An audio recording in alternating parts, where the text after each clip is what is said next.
Ngayon, usaping pag pipintura tayo ng mga poste.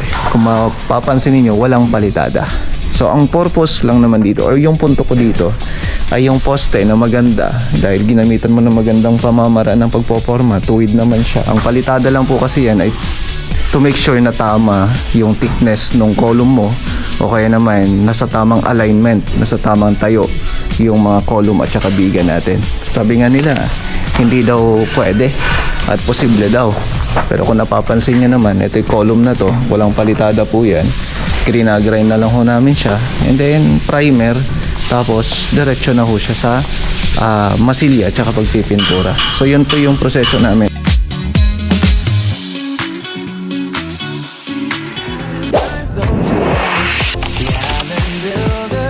Panibagong araw tayo. Google House Project. Ayan o. Ito yan, napinturahan na ano. Ngayon nga, eto, mag-share tayo ng idea dito. Yan, so nagpaporma kami para sagdan gamit yung pinolik. Panibagong araw tayo dito. So ngayon, nagpaporma yung tropa dito. Update ko na lang kayo. So bago tayo mag-flooring dito, yan, bigyan ko naman na kayo ng update kahapon. So sa ngayon, yung painting works natin ayun. At magre-ready na rin sila para sa tungtungan naman nung maglalagay na ng insulation. Tapos ito yung gagamitin nila. Tapos sa ceiling na rin. So ito na yung ginagawa ng tropa ngayon para sa hagdan natin. So ito pa yung natitirang gagawin. Hamotok ko lang natin na ano. Ano? Uy, pakasiton eh. Uy. Okay, para hindi sayang. Okay. So, yan na yung ginagawa natin para sa hagdan niya. Bali, ito finalization lang naman na tayo. And then maglalagay na tayo ng mga hamba na ito kasi kill and dry naman na yung gagamitin natin dito. So ngayon, usaping pag pipintura tayo ng mga poste. Pansin nyo walang palitada yan. Walang palitada ko yan. Gusto ko i-show ito para sa karamihan. Kasi alam nyo yun, yung problema nila, yung pagkapak pa rin ng mga columns, biga nila, kung saan maganda naman yung pagkaporma, lalo na pagka yung gamit nila ay hollow board. Kagaya na ito, hollow board, kung saan yan yung gamit namin. Nabanggit ko kanina nung nagpoporma yung tropa, sabi ko wag na nilang putulin para hindi sayang. Kasi nga ang hollow board, kahit na ito ay 50 times mo siyang gagamitin, basta premium ang gagamitin mo kahit paulit-ulit po yan, the best po yan. Tingnan nyo. Ayan. So nabanggit ko na rin to sa mga previous vlogs ko. Pero kung bago ka ngayon dito sa YouTube channel ko, mapapakinabangan mo to. So pansin nyo po yan. Ito. Ayan. So marumi. At kung mapapansin niyo, walang palitada. So ang purpose lang naman dito, or yung punto ko dito, ay yung poste na maganda. Dahil ginamitan mo ng magandang pamamaraan ng pagpoporma, tuwid naman siya.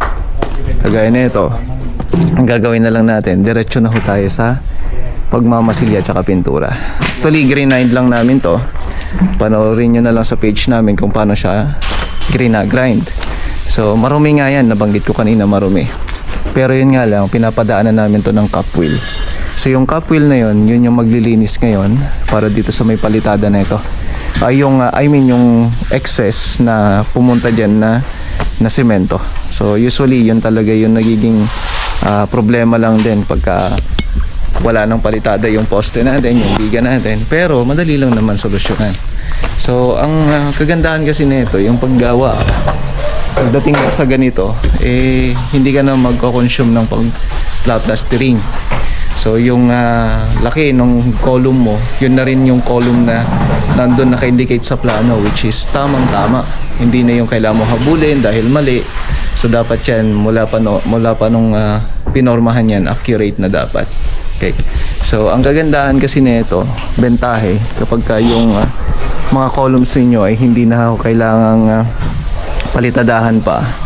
Labor cost, material cost, at tibay ng mga columns natin nandun. Alam niyo kung bakit tibay? hindi mo na tinitiktikan yan kasi ang tiktik o kaya yung pagtitiktik niyan baka makaka-apekto o baka maging cause pa ng pagiging mahina ng column mo o kaya naman yung biga mo. Kasi oras kasi yan na yan ay nagalaw, ang posibleng mangyayari po niyan baka mamaya yun yung maging epekto ng pag-crack o kaya naman paghina ng kapit ng ating semento dun sa mga bakal na nagpapatibay sa mga columns natin.